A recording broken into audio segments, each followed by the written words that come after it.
अस्सलामुअलैकुम, welcome to my channel फाद medical. उम्मीद करता हूँ आप सब खैरियत से होंगे।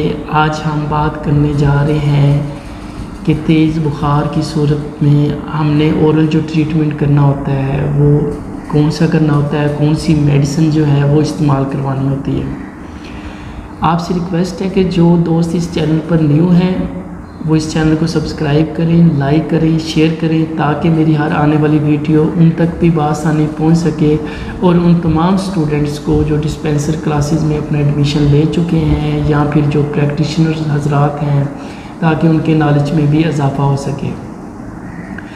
चलते हैं अपने टॉपिक की तरफ। आज का जो हमारा टॉपिक है वो ये है कि गला ख़राब क्यों होता है, गला ख़राब होने की वजूहात क्या होती हैं, गला ख़राब से फ़ीवर होता है, फ़ीवर की जो ट्रीटमेंट होती है वो कौन सी करनी होती है और कौन सी जो ओरल मेडिसिन जो है वो हमने यूज़ करनी होती है।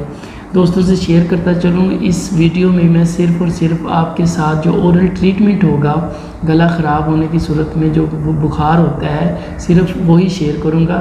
इंशाल्लाह इससे जो नेक्स्ट वीडियो होगी उसमें मैं आपसे शेयर करूँगा कि इन्फ्यूजन की सूरत में या आईवी लाइन की सूरत में हम कौन सा ट्रीटमेंट जो है वो पेशेंट को करवा सकते हैं या कर सकते हैं या डॉक्टर हजरात हमें करवाते हैं।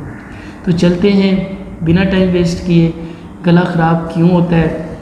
गला ख़राब जिस तरह के आजकल गर्मी का मौसम है और मौसम भी तब्दील होता जा रहा है तो जिसकी वजह से हम ठंडे पानी का शदीद इस्तेमाल करते हैं। ज़्यादा ठंडे पानी का इस्तेमाल पूरी बॉडी के लिए भी नुकसानदेह है, आपके गले के लिए भी नुकसानदेह है। लिहाजा कोशिश करें जो पानी है वो कम ठंडा हो, नीम ठंडा हो। इस ज़्यादा ठंडा पानी पीने से जो गले का इन्फेक्शन है वो बढ़ता है।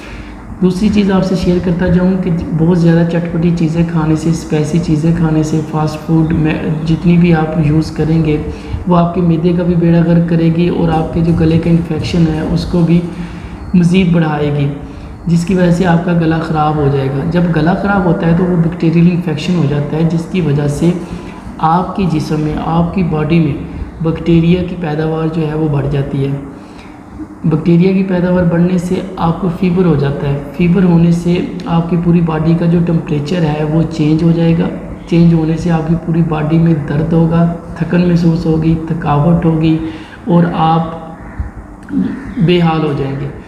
इसके बाद अब इसकी ऐसी जो वजूहात हैं इनका ट्रीटमेंट क्या करना होता है। एलोपैथिक में कौन सी मेडिसिन का इस्तेमाल करना होता है जिससे हम गले के इन्फेक्शन को और तेज़ बुखार को हम कवर कर सकें, कंट्रोल कर सकें। अब इसमें जो ट्रीटमेंट में जो मेडिसिन आएगी उसमें टैबलेट कैलामॉक्स होती है, टैबलेट लेवोसिट्राजीन होती है, टैबलेट पेनाडाल होती है। इसके साथ अगर आपको कफ़ का मसला है, मतलब खांसी वगैरह आ रही है, रेशे वाली हो या बग़ैर रेशे के, तो आप फिर सिरप पल्मोनोल का भी इस्तेमाल करवा सकते हैं। अब चलते हैं इनकी डोजेस की तरफ कि कौन सी टैबलेट, कितनी मेडिसिन जो है वो कितने टाइम लेनी होती है और कितनी गोलियां कितने वक्त में लेनी है और सिरप का इस्तेमाल किस तरह करना है। सबसे पहले बात करते हैं हम टैबलेट कैलामॉक्स। टैबलेट कैलामॉक्स 625 mg की आपने टैबलेट लेनी होती है। इस टैबलेट का आपने इस्तेमाल सुबह शाम करवाना होता है। ये है अडल्ट्स के लिए डोज़। टैबलेट कैलामॉक्स 625 mg 1+1, मतलब सुबह शाम आपने पेशेंट को एक एक गोली देनी होती है। इसके साथ टैबलेट होती है लेवोसिट्राजीन।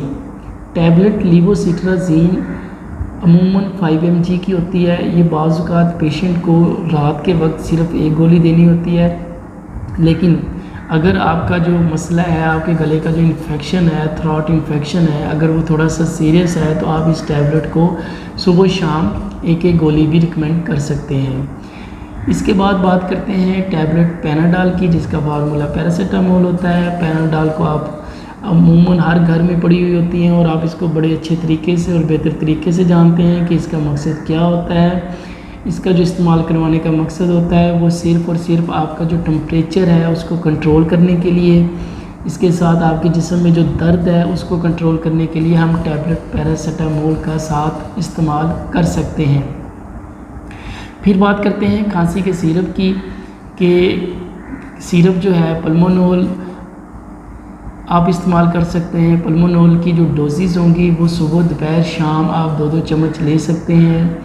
अगर आपको गले का इन्फेक्शन ज़्यादा है, लंग्स का इन्फेक्शन ज़्यादा हो चुका है और खांसी बहुत ज़्यादा आ रही है तो आप इसको 2-2 चम्मच 4 टाइम भी ले सकते हैं। इंशाल्लाह ये ट्रीटमेंट आपने 3 से 5 दिन करना होता है। 3 से 5 दिन ये कंप्लीट कोर्स करने के बाद इंशाल्लाह आपकी जो तबीयत है वो बिल्कुल A1 फिट हो जाएगी। इसके बाद आपको मेडिसिन जारी रखने की कोई ज़रूरत नहीं है। आपको फिर से रिमाइंड करवाता जाऊँ, इस वीडियो में मैंने सिर्फ़ और सिर्फ आपसे ओरल ट्रीटमेंट जो है वो शेयर किया है। अगली इंशाल्लाह नेक्स्ट वीडियो में बुखार की सूरत में, गले ख़राब की सूरत में जब तेज़ फीवर हो जाता है तो IV लाइन के ज़रिए हम कौन से इंजेक्शंस, कौन से इन्फ्यूजन्स का इस्तेमाल कर सकते हैं वो आने वाली वीडियो में आपसे शेयर करूँगा। आज की वीडियो में इतना ही। दुआओं में याद रखिएगा और मेरे चैनल को लाइक, शेयर और सब्सक्राइब ज़रूर कर दीजिएगा। शुक्रिया। अल्लाह हाफ़िज़।